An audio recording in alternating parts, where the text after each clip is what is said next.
الرحمن الرحيم. اليوم ان شاء الله بنسوي كنافه نابلسيه. شوفوا هذه كنافه فردناها، حطينا عليها السمن، وهذا خوش سمن خاص حق الكنافه. هذا شفتوا السمن، طبعا الكيلو ياخذ له 250 جرام. نسيحها ونحط شويه هني بالباديه، ونحط عليها صبغ ونحركه ونفردها في هذه الطريقه. شوف شلون. وبعدين ناخذ شويه من بودر الصبغ الزعفران ونحط عليها بعد زياده. الحين ناخذ الكنافه ونفردها هني،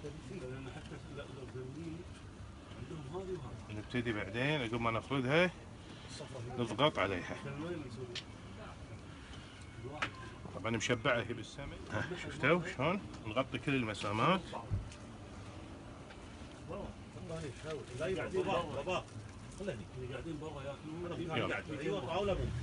الحين ان شاء الله راح نضغط على الشعريه والصبغه تحتها، نحس انها تماسكت تمام. نحط الجبن عليها. هذا الجبن ما شاء الله ننثره هني. حط صدرين ولا صدر واحد؟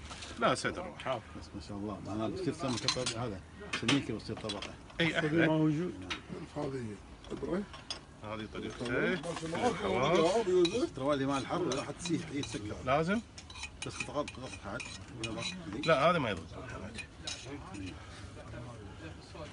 بس ما يحطون الا اطراف. بلا حبيبي بلا. يبي لك طماط سلمان تصير بيتزا. زيت زيتون الله خيار روح.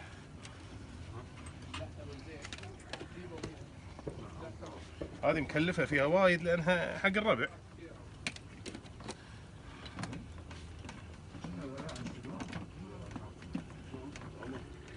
بس راح نتوقف ليش؟ نسوي شيرة. نسيت. الله خير. بس الآن بعد ما تحافظ. هذه الشيرة. صور داخل. تعال داخل. هاي قلاصين شكر قلاصين ماي، خليهم يطبخون لين يقلب كذي عقد. بس نحطها هني، خليها شويه وبعدين نبتدي بالتحريك. نحرك الكنافه لمده من 7 إلى 10 دقائق لما تتحمس الشعريه تحت ويطلع البخار منها فوق.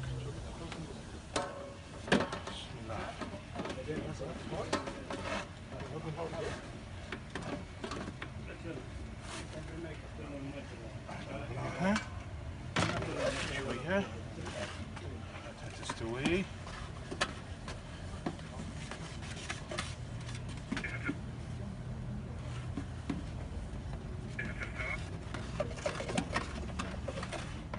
نبتدي الحين نشيلها. ما شاء الله ما شاء الله ما شاء الله. هذا الحين صار السوق طلبها بسنة ثانية، والحين ندير عليها أول قطر. ما شاء الله. تسلم يدينك تسلم يدينك. الله يسلمك يا حبيبي. لأنك أنت بركة. ما شاء الله ما شاء الله. وبعدين حتى تقطيعها الآخرين بس.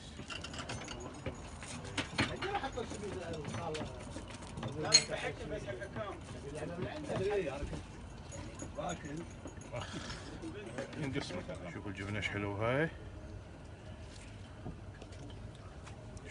شوف ما شاء الله. شوف هذه علشان البناق. على طويله اشوفها والله من هني. عندي الاكل نفس المفروض. خلي ماني قادر ابدل الجو. عطنا صحن يبا. صحن. وماكلين اربعه ويقول لي لا تدخل بايدك. بيبا شوف من يبي شلونها ما قلتوا